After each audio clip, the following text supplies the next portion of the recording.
2. El poder de su identidad. El hombre es lo que cree. Anton Chejov. ¿Quién es usted? ¿Realmente sabe quién es usted?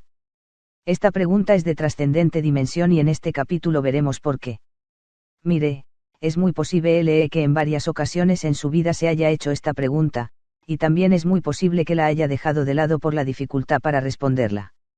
Un ejemplo de la dificultad para responder a esta pregunta se puede encontrar en la siguiente conversación. ¿Quién eres? Preguntó. Soy Juan Carlos. No te pregunté tu nombre, sino quién eres. Soy licenciado y consultor. No te pregunté tu profesión, ¿quién eres? Insistía. Pues, soy casado. No te pregunté tu estado civil, ¿quién eres? Al ya no saber qué responder y ante la sospecha de quién era quien me preguntaba, respondí, soy católico y voy a misa todos los domingos. No te pregunté cómo calmas tu conciencia, ¿quién eres?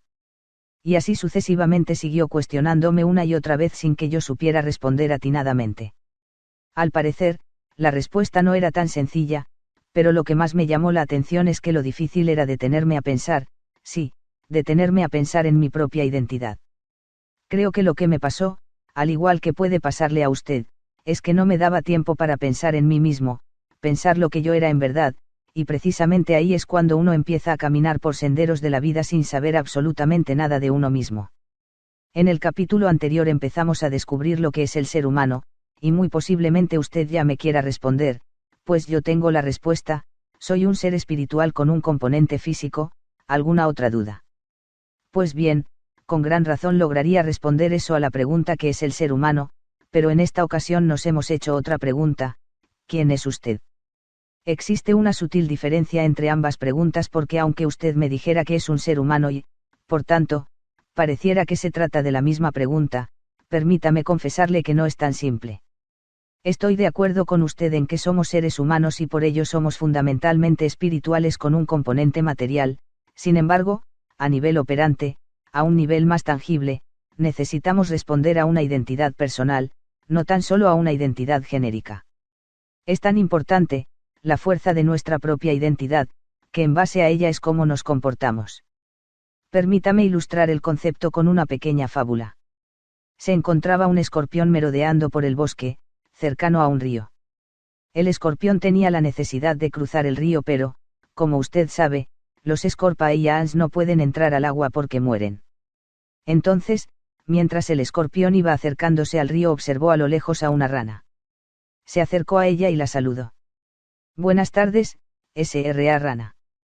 La rana se sorprendió al verlo y empezó a temblar de miedo. Buenas tardes, escorpión. Por favor, aléjate de mí. ¿Qué le pasa, Sra. Rana? ¿Por qué me teme? Sé que mi fama no es muy buena, pero yo solo vengo a pedirle un favor. La rana, temerosa, le preguntó, ¿qué deseas?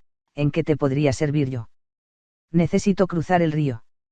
Del otro lado se encuentra mi familia, mi esposa y mis 5 adorados hijos, tengo que verlos, creo que me necesitan. Pero, si me lanzo al río, moriría irremediablemente, y es por ello que le pido que me ayude a cruzar, yo me subo en su dorso y una vez del otro lado no la volveré a molestar. ¿Me ayuda? La rana, ante esa historia, dudó. Reflexionó que el escorpión no le podría hacer daño ya que, si ella moría a la mitad del río, él mismo se estaría suicidando. Aún temerosa, respondió, vamos, lo llevo. Y así fue, el escorpión subió al dorso y juntos se adentraron en el río. Pero para sorpresa de la rana, a la mitad del río, el escorpión clavó su aguijón en ella inyectándole su veneno. La rana empezaba a morir y, sin embargo, alcanzó a decir unas palabras. Pero, escorpión, ¿por qué lo haces? Me estoy muriendo y ahora tú también te vas a morir, ni siquiera podrás ver a tu familia. ¿Por qué lo hiciste? ¿Por qué? El pequeño vivíparo, con una gran tranquilidad y con una voz grave, respondió, porque soy un escorpión y eso es lo que hacemos los escorpiones.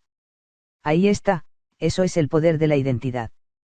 Este pequeño animalito, aun teniendo la necesidad de llegar con su familia, prefirió suicidarse para actuar de acuerdo con su propia identidad.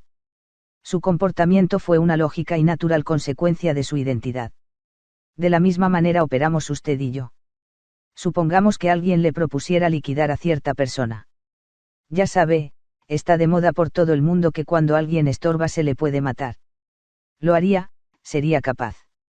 Supongo que su respuesta sería un rotundo no, por lo menos lo infiero por el simple hecho de que haya decidido participar en este grupo. Déjeme comentarle que yo tampoco lo haría. El hecho de que ni usted ni yo pudiéramos matar a alguien, se debe a que ninguno de los dos nos identificamos con un asesino. ¿Se da cuenta? Es enorme la fuerza que opera en usted cuando se identifica con alguien. Esa fuerza es la que lo lleva a actuar en consecuencia. Créame que si le hubiéramos hecho esa pregunta a un verdadero asesino, muy seguramente nos respondería, claro, ¿de qué se trata?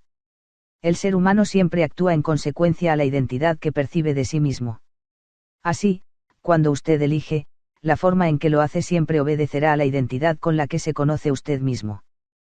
Por ejemplo, imagínese la escena. Se trata de una señora ama de casa que sabe que necesita limpiar la sala. Esta señora realmente sabe que es necesario, más tarde llegarán las visitas que son compañeros de trabajo de su esposo. Es importante dejar una imagen agradable del lugar, que esté limpio y ordenado, etc. Sin embargo, no limpia. ¿Por qué? Pues muy posiblemente en el fuero interno de esa señora pasarían reflexiones como las siguientes: limpiar yo, pero si soy la señora de la casa. Limpiar es una actividad propia de otras personas, mejor espero a que llegue la persona adecuada y le ordenaré que lo haga. Una vez más quedó claro el poder de la identidad. La señora identifica a su persona como alguien incapaz de limpiar, pero es incapaz por la simple identidad, no porque la limite algún impedimento físico o algo por el estilo. También identifica a otra persona como aquella que sí es capaz de limpiar. Ejemplos como este hay muchos: el jefe que no puede responder a una llamada telefónica porque antes debe hacerlo su secretaria, de lo contrario no sería jefe; el joven que no desea trabajar porque es estudiante y, por tanto, no debe descuidar su escuela; el marido que no halaga ni reconoce los esfuerzos de su esposa porque, si lo hiciera, dejaría de ser el macho de la casa, el hombre. Ahora bien, si hasta el momento ha quedado claro que nuestra conducta y comportamiento es una lógica y natural consecuencia de nuestra identidad, imagínese cuál es el proceder de alguien que se identifica a sí mismo como deprimido, ansioso, nervioso, etc., pues lo único que nos podría compartir sería su tristeza, su ansiedad y su nerviosismo. Por otra parte, qué agradable sería convivir con alguien que se identifica con una persona alegre, optimista, confiable, etc. ¿No cree? Y sobre todo, nunca pienses que no eres suficientemente bueno. Un hombre nunca debe pensar eso. Mi creencia es que en la vida la gente te toma según te valores. Anthony Trollope. Para abundar de una manera muy enriquecedora en lo que usted y yo estamos conversando, permítame platicarle una de mis historias favoritas. Está relacionada con Carlos Castaneida y su maestro espiritual, el nahual Don Juan. Tras haber sido perseguido durante varios días por un jaguar en las montañas y estar convencido de que ese jaguar iba a desgarrarlo miembro a miembro y comérselo, Castaneida por fin consiguió escapar de la feroz bestia. Durante 3 días había vivido con el miedo de que iba a ser destrozado y devorado por el jaguar. Cuando su maestro le preguntó por esta experiencia, Castaneida, según consta en su obra El poder del silencio, respondió: lo que quedó en conciencia fue que un león de las montañas, puesto que no podía aceptar la idea de un jaguar, nos había perseguido montaña arriba, y que Don Juan me preguntó si me había sentido ofendido porque pudiera arremeter contra mí aquel gran gato. Yo le dije que era absurdo que pudiera sentirme ofendido, y él me respondió que debía sentirme igual respecto a las arremetidas de mis congéneres humanos. Debía protegerme o apartarme de su camino, pero sin la sensación de ser tratado de un modo moralmente incorrecto. Era obvio que no tenía sentido ofenderse por el ataque de un jaguar, porque el jaguar solo estaba haciendo lo que hacen los jaguares. Del mismo modo, cuando sentimos que alguien nos ofende, es momento para pensar que no es posible que nada ni nadie nos ofenda. Lo único que sucede es que esa persona que nos gritó y que nos ofendió, está haciendo lo propio de un ser hostil y gritón. Alguien que parezca lastimamos y herimos simplemente está haciendo lo propio de una persona con esa identidad. Esa es la percepción que tiene de sí mismo y actúa tan solo en consecuencia. Reflexione y tenga presente que cabe la gran posibilidad de que todo lo que le ofenda represente su identidad de ofendido o de víctima. Por ello, establecer reglas de cómo se le debe tratar es una forma de garantizar que se convertirá en un ofendido crónico. Recuerdo alguna ocasión en que me encontraba dictando una conferencia motivacional acerca de valores humanos a un grupo numeroso de reclusas en una prisión al oriente de la ciudad. La experiencia fue muy interesante, por primera vez en mi vida asistía a ese medio tan hostil. Verdaderamente no era nada agradable, lo gris de las celdas, el rostro nada amigable de los guardias, el pesado ambiente de tensión, etc. Mi conferencia estaba programada para iniciar a las 12:30 h. Y cuando eran las 13:15 h. Aún no lograba empezar. La razón fue que la mujer líder de las reclusas estaba en desacuerdo con ir a escucharme y organizó a todas las prisioneras para llegar tarde y así intentar desesperarme. Por fin, después de larga espera, pude iniciar y la mayor sorpresa es que a la mitad de mi conferencia, mientras me encontraba hablando, se levanta la líder y me grita en medio del auditorio: licenciado, habla más fuerte porque no se te oye aquí atrás. En ese momento empezaron a reír todas sus compañeras y excuso decirle cómo me encontraba yo. Era la primera vez en mi trayectoria dando una plática que me sucedía algo similar. Haciendo un alarde de mi paciencia logré terminar mi plática y, por cierto, percibí que conforme avanzaba mi conferencia, la atención de la audiencia se iba incrementando, pero lo que pasó al final me dejó una gran lección de vida. Estaba pronto a retirarme y me llamó la atención que la mujer que me gritó a media conferencia se había quedado sentada y no se movía de su lugar. Tan solo tenía su mirada fija en el piso y recargaba su cabeza sobre sus manos. Cuando iba de salida pasé muy cerca de ella y pude escuchar un intercambio de palabras que mantuvo con el guardia que la vigilaba continuamente. Me pasa esto de valorarnos a nosotros mismos, me cae que estuvo re bonito. Dijo en tono muy áspero y vago. El guardia que estaba cerca de ella la escuchó y le dijo: pues qué lástima que no te hubiera pasado antes de caer prisionera, otra sería tu suerte. La mujer lo volteó a ver, le clavó la mirada como no entendiendo lo que acababa de escuchar y respondió: pues como quieres, si no lo conocía. No lo conocía, nunca había identificado en su persona los valores de los que fui a hablar en esa ocasión. Fue entonces cuando me pregunté: ¿cómo es posible que alguien sea bondadoso cuando nunca antes había conocido la bondad? Vamos, ni siquiera sabía que existía. ¿Cómo le podemos pedir a un niño o a un joven que sea honesto, si nunca ha visto ese valor en su familia? ¿Cómo podemos invitar a vivir en unión, lealtad y fraternidad a alguien que nunca tuvo una familia, a alguien sin padre ni madre, a verdaderos huérfanos, con padres vivos? Con lecciones como esta es cuando más interés tengo en que ayudemos a crear una nueva conciencia de nosotros mismos. Nuestra identidad se empieza a forjar con el conocimiento de los diferentes valores y virtudes del ser humano.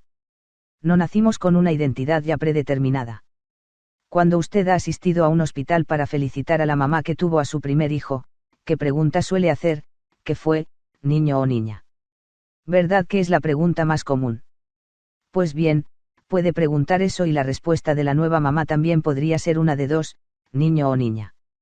Se imagina que la mamá le respondiera: soy la más feliz, tuve a una pianista, o a un electricista, o tuve un pequeño bebé cardiólogo. Absurdo, ¿verdad? Pues desde ese momento, nuestro nacimiento, inicia una larga jornada para poder identificarnos con nosotros mismos y actuar en consecuencia. No niego que existan factores genéticos que nos favorezcan para tal o cual identidad, pero como dije en el capítulo anterior, ello tan solo favorece, no determina. ¿Quién es usted? Por favor, le suplico que suspenda su lectura en este momento y se permita pensar en algo trascendentemente valioso, en su propia identidad. Le aconsejo que tome papel y lápiz y ponga por escrito quién es usted. Posteriormente haga una lista de comportamientos que avalan su propia identidad. Por ejemplo, si en la parte superior de su hoja escribe soy una persona bondadosa, a continuación escriba todos los comportamientos que lo avalen, como que todos los fines de semana visita algún asilo, comparte lo más valioso de su tiempo con sus hijos y pareja, ayuda económicamente a alguien de manera anónima, ayuda con el mantenimiento de algún niño de la calle, etc. Hágalo ahora mismo. Escriba cuántas identidades crea poseer: soy bondadoso, soy alegre, soy nervioso, etc., y justifique cada una de ellas. Verá que le será más fácil en aquellas identidades que realmente son usted. Entérese de usted mismo, le garantizo una gran lección de vida. Si gusta compartir con el grupo lo que encontró en este ejercicio, adelante, hágalo por favor. Autoestima, Primer escalón al éxito. Hola. Espero que haya hecho el ejercicio anterior indicado al final del capítulo anterior y ahora sepa más de usted mismo, incluso ahora es posible que entienda más de su comportamiento. Si no quiso hacer el ejercicio anterior, le insto a que no deje pasar esta valiosa oportunidad donde podrá ver su propia persona. Hágalo y retorne su lectura más tarde. Recuerde, nunca daremos en el blanco que no podamos ver. Sobre todo estamos seguros que el provecho que obtenga de este taller está no solo en leerlo, sino también el sentirlo, y sobre todo le pedimos si así lo desea nos lo comparta al grupo. Como hemos venido comentando hasta el momento, el poder de su identidad es enorme, pero ¿qué pasaría si no estuviera de acuerdo con su propia identidad? ¿Qué tal con la identidad de soy gordo o gorda o soy un enfermo terminal o soy metiche? Nada placentero, ¿verdad? Pues peor aún si logró escribir justificaciones para ese tipo de identidad. Permítame asegurarle categóricamente algo, si usted dijo, por ejemplo, soy gordo, pues no es cierto, es posible que esté gordo, pero existe una abismal diferencia entre estar y ser. Mire, cuando iniciamos nuestros enunciados con el verbo ser estamos hablando de nuestra identidad, pero cuando iniciamos con el verbo estar, tan solo describimos parte de nosotros, pero eso no es todo lo que somos. Aunque este juego de palabras parezca un simple azar semántico o gramatical, le aseguro que es algo mucho más trascendente. La fuerza que ejercen las palabras sobre la construcción de nuestra vida, de nuestra propia identidad, es más grande de lo que usted se imagina. A través de la programación neurolingüística, PNL, una nueva ciencia del desarrollo humano, es como se estudia el poderosísimo efecto que tienen las palabras en nuestra conducta, es algo de lo que hablaremos extensamente en el tercer y cuarto capítulos de nuestro taller cuando estudiemos cómo nos comunicamos. Por lo pronto, iniciemos con un conocimiento más, qué es la autoestima y por qué es tan importante para el pleno desarrollo del ser humano. La autoestima es la clave más importante para lograr el éxito en los diferentes campos de nuestra vida. El Dr. Nathaniel Branden es una verdadera autoridad en los Estados Unidos de Norteamérica como estudioso y profesional de este tema. Él define la autoestima como una experiencia personal al saberse apto para la vida y sus necesidades, y ello implica confianza en dos aspectos fundamentales. 1. Confianza en nuestra capacidad de pensar y de afrontar los desafíos básicos de la vida, y 2. Confianza en nuestro derecho a ser felices, al sentimiento de ser dignos, de merecer, de tener derecho a afirmar nuestras necesidades y a gozar de los frutos de nuestros esfuerzos. De estas afirmaciones se desprende la gran responsabilidad de conocer más del tema. En el transcurso de la historia han desfilado muchos psicólogos y profesionales afines al tema que han contribuido para la comprensión del mismo. Hablamos de Sigmund Freud, Adler, y más recientemente de William James, Nathaniel Branden. Le adelanto que actualmente se ha descubierto que una de las principales fuentes de la angustia existencial es cuando nos valoramos a nosotros mismos con respecto a otros. La autoestima es un juicio definitivamente personal de dignidad que se expresa en las actitudes del hombre hacia sí mismo. Amarás a tu prójimo como a ti mismo. Jesucristo. Dinámica de la autoestima. Analizar cómo se va fraguando nuestra autoestima implica entender que todos provenimos de familias que, hasta cierto grado, son disfuncionales. No se ofenda, yo también provengo de una familia así. Esto no quiere decir que nuestros antecedentes sean de padres alcohólicos, madres solteras, padres violentos, madres castrantes, no, en absoluto, me refiero a que la familia perfecta no existe. Siempre se presentan ciertos padecimientos neuróticos en el núcleo familiar, el trastorno obsesivo-compulsivo, la depresión, delirios de grandeza, etc. Más aún, al salir de casa nos topamos con una gran cantidad de personas, muchas de ellas también presentan cuadros neuróticos e incluso podríamos encontrar varios psicóticos. Todas estas personas han influido de alguna manera en nuestra autoestima. Para ejemplificar, le recordaré algunas anécdotas que tenemos en común varias personas, que en alguna época de su vida, la etapa de educación secundaria suele ser la más común, se le haya catalogado como no suficiente para alguna materia. ¿Se imagina? NS, si nos detenemos a ver la fuerza de ese par de palabras pareciera que usted prácticamente no puede justificar su existir en el planeta. Otro ejemplo es cuando en alguna ocasión hayamos sido ridiculizados o humillados. ¿Recuerda algo así en su vida? Simplemente acuérdese de esa época en que estaban de moda los apodos, que el cara de pizza, la pelota, el pollo, la nariz de alcanza queso, el fideo, etc. Seguramente usted recuerda más que yo. También afectó desarrollarse en familias en las que se vivía sin normas, o peor aún, familias con normas contradictorias como cuando se les indica a los hijos decir la verdad mientras que, al mismo tiempo, suena el teléfono en la casa y el propio padre le dice a su hijo, Dails que no estoy. Ya me imagino el conflicto dentro de la cabeza del hijo cuando en la mismísima presencia de su padre, este dice que no está. Creo que el hijo podría decir, ya me estoy volviendo loco, yo sí veo a mi papá, y al mismo tiempo digo que no está. Haber vivido dinámicas en donde no se tenía contacto con la realidad también afecta nuestra autoestima, por ejemplo, cuando se vive un mundo de economía y finanzas muy superior al que verdaderamente tenemos, lo ha usted experimentado. En alguna ocasión ha gastado más de lo que tiene. Bueno, esa interesante y extraña dinámica también influye en nuestra autoestima. Familias en las cuales se vivió bajo amenazas, educados con golpes o devaluándolos diciéndoles que son tontos, flojos, vagos, que no saben hacer nada bien.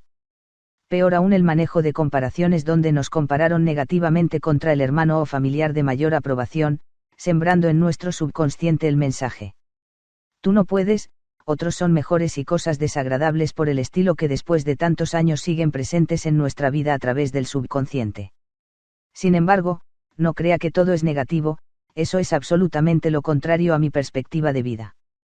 También factores propositivos influyeron en la dinámica de nuestra autoestima, familias en donde se creía en uno mismo, en donde se nos dijo alguna vez tú puedes, en donde se vivió dentro de un ambiente de cordialidad, amor y perdón, en donde fuimos testigos de reconciliaciones, en donde tuvimos la dicha de ser acariciados y llamados por nuestro nombre. Así empezaron a configurarse los primeros eslabones de la cadena que nos ancla a una identidad. La autoestima es una poderosa necesidad humana, podríamos decir que es el sistema inmunológico de la conciencia, lo que nos fortalece ante cualquier desafío. Me parece importante recalcar que uno de los mayores errores que podemos cometer es cuando nos valoramos con respecto a otros. Hacerlo merma nuestra autoestima, genera ansiedad y dolor. Como consecuencia, muchas personas inclinan su vida hacia un sinnúmero de dependencias como el tabaquismo, el alcoholismo, el trabajo excesivo, la adicción a otra persona, etc., ya que con ello sienten que alivian esa ansiedad y ese dolor, sin embargo, ese alivio resulta ser falso. Entonces, ¿cómo podríamos mantener nuestra autoestima? ¿Cuáles serían los pilares de nuestra autoimagen? Las columnas que mantienen nuestra autoestima son dos, autoeficacia y autodignidad. La primera se refiere a la confianza que tenemos en el funcionamiento de nuestras capacidades mentales como pensar, facilidad de palabra, cálculos matemáticos, cúmulo de conocimientos, etc. Por otra parte, la autodignidad se refiere a la seguridad de mi propio valor siendo una actitud afirmativa hacia mi derecho de vivir y ser feliz. Al dimensionar la fuerza de estos dos pilares, eficacia y dignidad propios, podemos decir que la autoestima se entiende como una predisposición a experimentarse como competente para afrontar los desafíos de la vida y como merecide de la felicidad. Si no creemos en nosotros mismos, ni en nuestra capacidad, ni en nuestra bondad, el universo es un lugar aterrorizante. Nathaniel Branden. Existen varias estrategias para incrementar nuestra autoestima, sin embargo, la más importante de todas ellas es creer en uno mismo. Mire, estoy convencido de que, si varias personas con las que me he encontrado y que resultan ser de muy baja autoestima, creyeran en sí mismas casi como creen en Dios, otra vida experimentarían. No tome esto como una falta de respeto a Dios ni mucho menos. No intentamos comparamos con Él, no, en absoluto. Pero lejos de parecer blasfemia, estoy convencido de que hace falta creer en el ser humano casi como se cree en Dios. Ahora bien, también estoy plenamente consciente de que no basta con decir cree en ti como una fórmula maravillosa, ello correspondería a que cuando un paciente insomne acudiera al médico para encontrar solución a su problema, y simplemente le dijera, hombre, ya duérmase y se acabó. Más adelante le compartiré varios consejos de uso práctico que le ayudarán a creer más en sí mismo, pero por el momento cabría preguntamos por qué necesitamos autoestima. Pues por una gran razón, el ser humano, propiamente humano, tiene conciencia, capacidad de discernir, y responsabilidad, y aquí la autoestima es fundamental porque es la única manera de mantener prendida por más tiempo la luz de nuestra conciencia que, para sorpresa de muchos, podemos apagar a voluntad. Permítame explicarme mejor. ¿Cuántas ocasiones sabe usted de antemano que aquello que va a hacer está mal, o que no le conviene, o le hace daño? Muchas, por supuesto, ¿verdad? Entonces, ¿por qué a pesar de ello así lo hace? Pues porque usted mismo puede apagar la luz de su conciencia a voluntad de irse de juerga con los amigos mientras dijera a su esposa que estaría en una junta de negocios, o bien, cuando vive una vida basada en la infidelidad y jurando al mismo tiempo amor y respeto por su pareja, o simplemente cuando pasa a formar parte del sistema de la corrupción pero, eso sí, va a misa todos los domingos. Pues bien, es precisamente ahí, cuando usted apaga la luz de su conciencia, que surge su autoestima y le dificulta apagarla, cuando el juicio personal lo inunda en su intimidad y lo empieza a cuestionar, ¿estará bien lo que hago? Bueno, al fin que nadie se va a dar cuenta, y usted, ¿acaso no se está dando cuenta? ¿Seré capaz de besar a otra persona después del amor que me profesa mi pareja? ¿Y si me fugo nada más tantito? Estas y otras preguntas son originadas en su propia autoestima, créamelo, en su misma identidad se empiezan a gestar estos cuestionamientos que le impiden apagar con facilidad la luz de su conciencia. Por eso necesitamos de autoestima, por la decisión para pensar o no pensar, y en ello se entiende la altísima responsabilidad de los actos libres del ser humano. Ahora bien, no debemos confundir la auténtica autoestima con la pseudo-autoestima o falsa autoestima, que es mi valía por causas ajenas a mí. Recuerde que la verdadera autoestima se fundamenta en usted mismo, no en los bienes materiales alrededor de su persona. La falsa autoestima es cuando nos valoramos por nuestro dinero, apellidos, membresías a algún club privado, popularidad, tarjetas de crédito, aclamación, adquisiciones materiales, cirugía plástica, conquistas sexuales, la gente con quien convivimos socialmente, entre otras. Recuerdo cuando en alguna ocasión salía de una de mis conferencias que había dictado en una universidad para mujeres al sur de la ciudad. Fue un verdadero espectáculo. Ahí las niñas no caminaban, partían plaza, moviéndose al ritmo de las marcas de ropa, conquistas amorosas, tono de voz y forma de hablar, muy peculiar, por cierto, etc. Estaba a punto de abordar mi automóvil cuando una de estas niñas con alrededor de 19 años de edad se acercó a mí y me preguntó, perdón por la molestia, pero me surgió una duda, ¿tienes a couple of minutes? Yes, le dije. Y en ese mismo instante me arremetió con una curiosa pregunta, ¿cómo cuánto calculas que valga yo? Le confieso que reflexioné un poco e hice mis cálculos. Me acuerdo que le respondí algo similar a esto, mira, la cantidad exacta no la sé, pero probablemente te sirva el estudio que realizó hace algunos años el Dr. Donald Foreman, jefe del Departamento de Bioquímica de la Universidad de Evanston, quien pulverizó a un cadáver para cotizar sus diferentes componentes tales como, minerales, carbohidratos, lípidos, proteínas, aminoácidos, etc., y con una talla de 1,70 m y peso de 72 kg, según las últimas cotizaciones internacionales su valor ascendía a $5,75.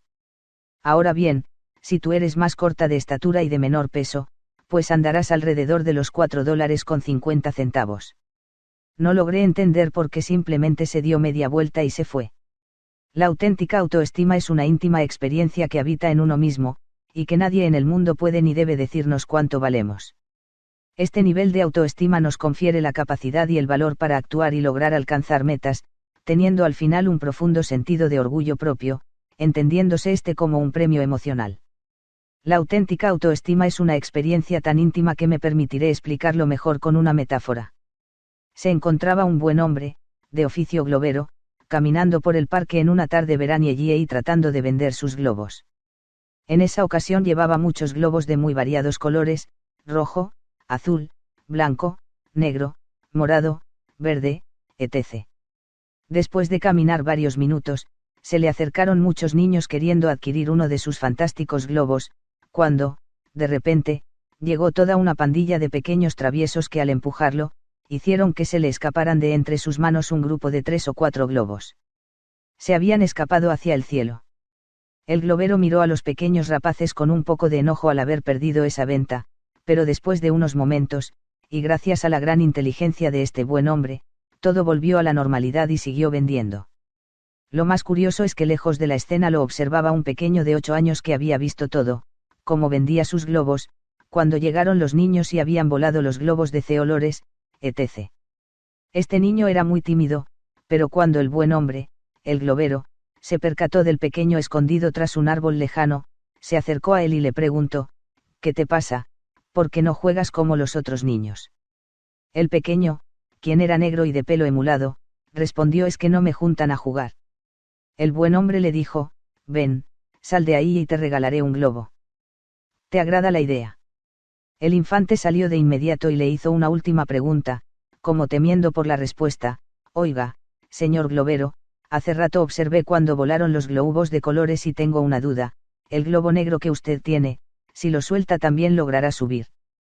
Para suerte del pequeño, el globero era una persona con una gran calidad humana, y de esa manera le respondió una gran verdad: hijo mío, aprende que lo que hace subir a un globo no es su color, sino lo que lleva dentro. Esa experiencia tan profunda y propia de la auténtica autoestima también se puede llegar a manifestar en nuestro exterior como una mera consecuencia. Una persona con alta autoestima tiene un rostro en el que se percibe el placer de estar vivo, serenidad al hablar de logros y fracasos, una actitud de comodidad para dar y recibir cumplidos, apertura ante la crítica, posee una gran capacidad para gozar del buen humor, se le observa relajado con ojos despiertos y brillantes, con una postura erguida, camina con decisión y su voz suele ser modulada. Estas son algunas características que he observado en personas con gran autoestima, no son las únicas, pero sí suelen ser las más frecuentes. La gente gusta del hombre que lleva escrito en el rostro la seguridad del triunfo. Horizon Sweet Marden. Probablemente a estas alturas de nuestro estudio habrá surgido en usted una pregunta: ¿será bueno elevar nuestra autoestima demasiado, o acaso eso no nos llevaría a sentimos muy elevados y pechulants? Le puedo afirmar categóricamente que no. Es profundamente valedero y extraordinariamente necesario que nuestra autoestima se eleve a dimensiones exageradas, a alturas inverosímiles, claro, si se trata de auténtica autoestima. Por ende, nunca deben elevarse los sentimientos de vanagloria, jactancia y arrogancia, mismos que son una manifestación de una pobre autoestima. También es importante aclarar que una persona con alta autoestima puede sufrir, puede sentir desolación, estar triste. Pero, entonces, ¿cuál sería la diferencia con otra persona de esas características pero con pobre o nula autoestima? Incluso, esas emociones definen mejor a este segundo. La enorme diferencia es que la persona con gran autoestima puede experimentar todos esos problemas y emociones, pero esas mismas emociones no lo detienen, no lo definen, no lo identifican. Siempre recuerde, por favor, usted es más grande que sus problemas. Fuentes de la autoestima. La fuente principal de la autoestima es el conocimiento: quien más sabe, mayor autoestima experimenta.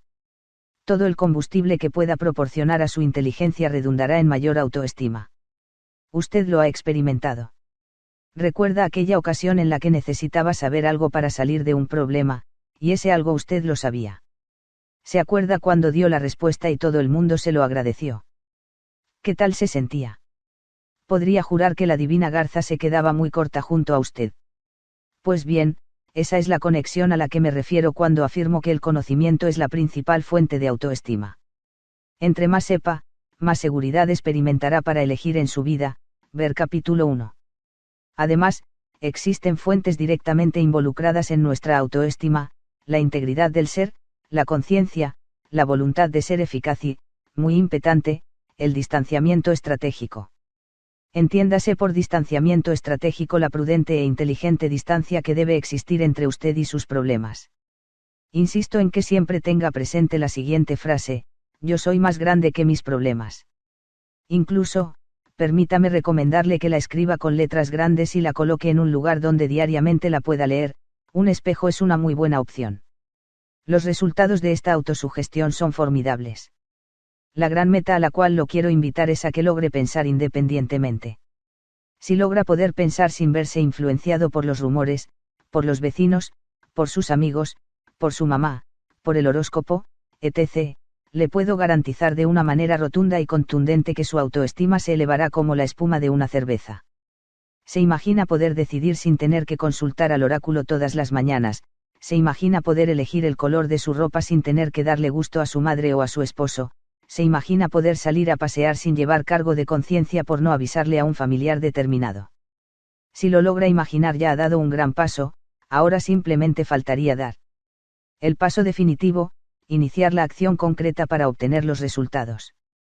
Ahora bien, le interesa realmente incrementar su autoestima, mejorar su calidad de vida, experimentar más momentos de felicidad, pues entonces siempre tenga presente esto, no subordine su conciencia a sus deseos. Esta es una verdadera piedra angular en la dinámica de su autoestima.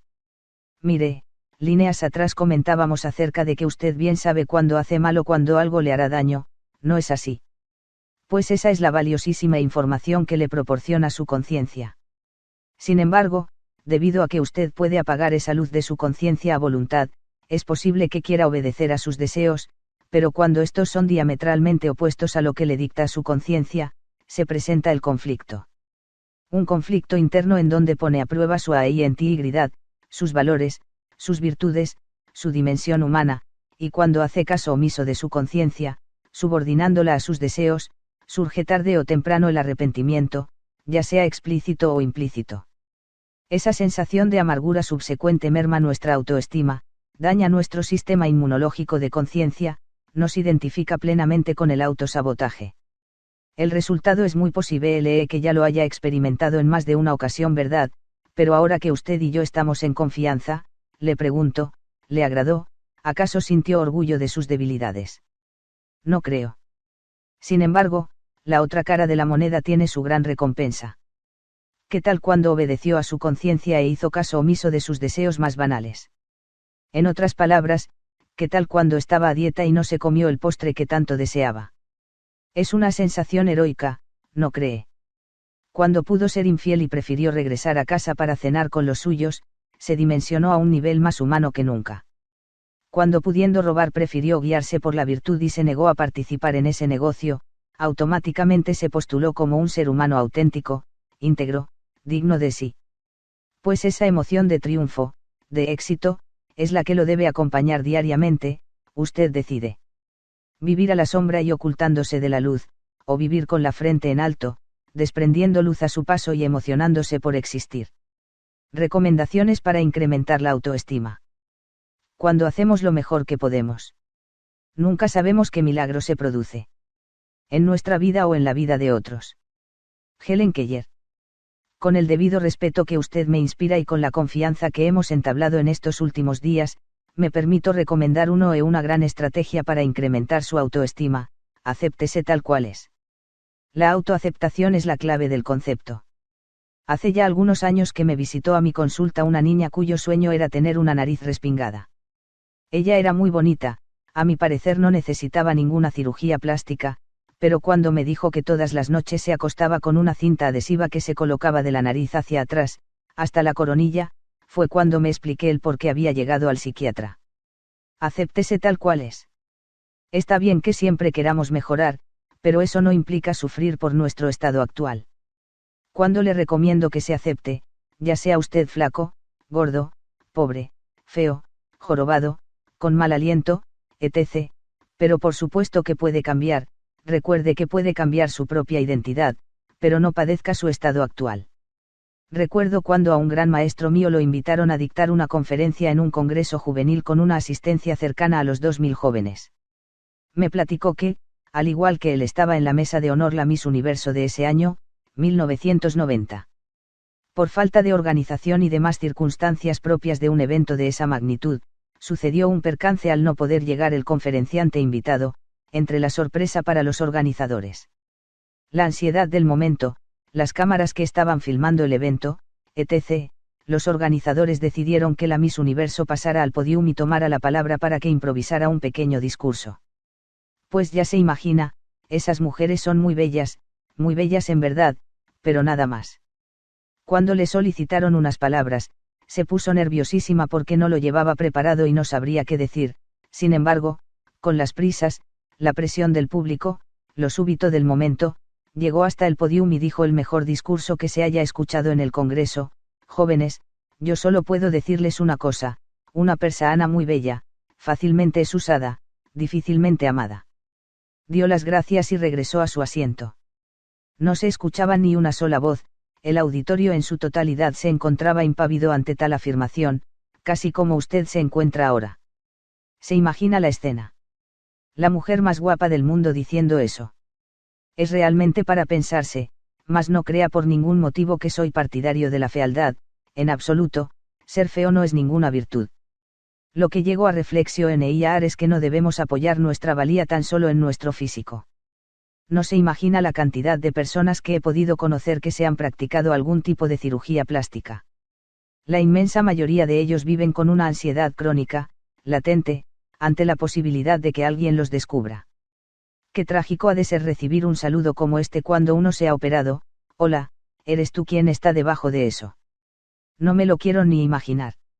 Bueno, ya basta de mensajes alternos.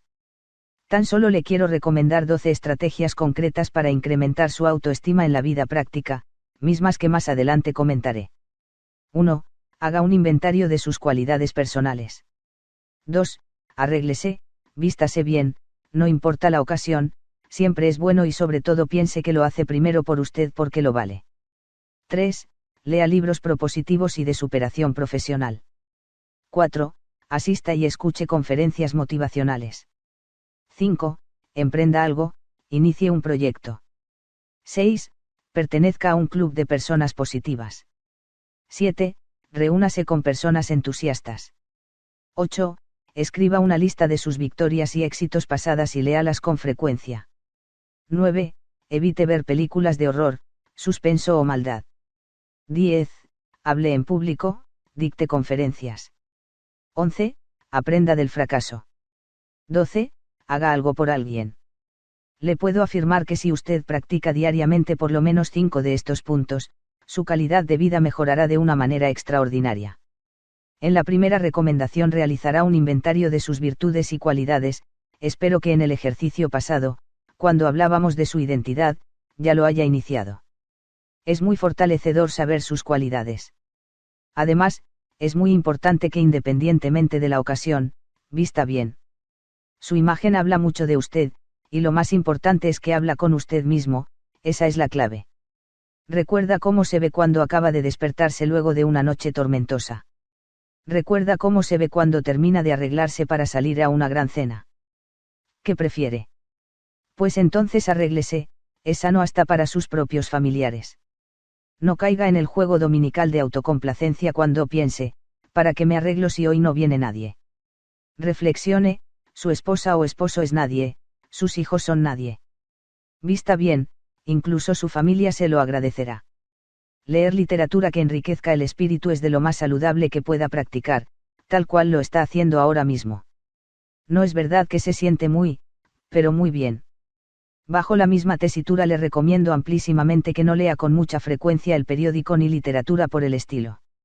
Es parte de nuestra cultura el que se viertan centenares de malas noticias en los diarios. Le aseguro que no es tan necesario estar bien informado, bien neurótico. Por favor, asista a conferencias motivacionales, elija muy bien el tema y cerciórese de que el orador sea un famoso motivador, de lo contrario, corre el riesgo de que el conferencista solo le saque lágrimas. En mi vida he visto grandes cambios en muchas personas y doy fe de lo extraordinariamente positivo que puede resultar el escuchar y vivenciar una gran conferencia motivacional. Cuando uno inicia algo, cuando usted emprende cierto proyecto, su autoestima se incrementa. Supongo que esto ya lo ha vivido y no me dejará mentir: la magia que le rodea es el carisma del líder al iniciar un sueño. Lo desafío a que lo haga. El resultado en su dinámica personal es sorprendente. Además, trabajar con alguien optimista y agradable siempre resulta altamente reconfortante. Busque colaborar con personas entusiastas, aunque le advierto que corre el riesgo de contagiarse y no sentir ninguna carga de trabajo. Este lema lo ampliaremos en el siguiente capítulo al abordar el arte de las relaciones humanas. Alguna ocasión tuve la oportunidad de leer a un filósofo que decía: y ayer cómo el pasado se vuelve maravillosamente presente ante el pensamiento humano. Esa es una de las más grandes facultades del hombre: puede desafiar al tiempo y, con su mente, puede viajar al pasado. Recuerde sus victorias y alegrías, ello le fomentará la confianza necesaria para volverlas a vivir. Si ya lo logró una vez, con más razón puede repetir esa magnífica vivencia porque, recuerde, el éxito deja pistas. Del mismo modo, resulta fundamental que si estamos enfocando nuestra mente hacia una nueva conciencia, debemos alejar de toda información que vaya en detrimento del espíritu humano. Por favor, no vea películas de terror, suspenso o maldad. Existen estudios que han demostrado que ver una película de suspenso 3 veces seguidas, 6 horas de duración continua, produce un daño mental muy similar a haber experimentado en vida real lo que se vio en la pantalla. Ejerza su poder de elección y tome lo mejor para su espíritu. Por otra parte, le recomiendo hablar en público. Todos sentimos al principio el famoso pánico escénico, pero con la práctica se puede disminuir hasta niveles imperceptibles. Recuerde que la madre de toda habilidad es la práctica. Fíjese que he observado que las personas con gran autoestima siempre gustan de ocupar foros, buscan constantemente la oportunidad de hablar ante un auditorio e, incluso, les causa éxtasis poder comunicar sus ideas a los demás. Pero la dinámica más interesante es que se crea un círculo virtuoso, su autoestima les favorece hablar en público, y esto a su vez les incrementa su autoestima. Si le ha pasado que siente que se trastorna ante la simple idea de pararse a hablar frente a un grupo de personas, le garantizo que llegará el momento en que lo tenga que hacer y se vea obligado a pronunciar un discurso. Este es un buen momento para asistir a unas clases de oratoria, pertenecer a un comité donde se vea obligado a tomar la palabra, o simplemente ser quien se levanta a pronunciar un brindis en la próxima comida. Hágalo. Le garantizo por experiencia propia que las consecuencias son muy alentadoras. No tenga miedo al fracaso, suele aportamos información muy valiosa en las diferentes opciones de mejora que nos presenta. Apreciable compañero, ha llegado un momento en que me sinceraré con usted. Le confieso que no he encontrado mayor placer en mi vida que hacer algo por alguien. Ayudar es el sentido de mi vida y gran parte de mi misión existencia. Cuando usted hace algo por alguien, cuando sabe que gracias a usted otra persona puede respirar con mayor tranquilidad, cuando le hace más liviana la carga a su prójimo, experimenta la dimensión más sublime que puede vivir un ser humano. De todas las recomendaciones que le he sugerido hasta ahora, me atrevió a afirmar categóricamente que esta, cuando ayuda a otra persona, cuando hace algo por alguien, es la más valiosa, es donde se vive una mágica realidad. Le insto a que lo practique y pronto pueda experimentar que la distancia entre lo ideal y lo real es verdaderamente corta. Cuando haga algo por los demás sentirá cómo 2 corazones logran latir en un mismo cuerpo, percibirá una enorme emoción por existir, una pasión desbordante que lo llevará a realizar cosas, antes inimaginables, todo por amor, todo por ser plenamente humano. Lo invito a que, una vez incrementado su propio potencial, se comprometa a vivir la magia que hay en la vida de relación, ese caudaloso río que representa el género humano. Es un verdadero reto aplicar todos nuestros conocimientos en el arte de las relaciones humanas, pero resulta ser un exquisito desafío con enormes regalías y grandes dividendos. Permítame compartir con usted el siguiente capítulo, el arte de las relaciones humanas.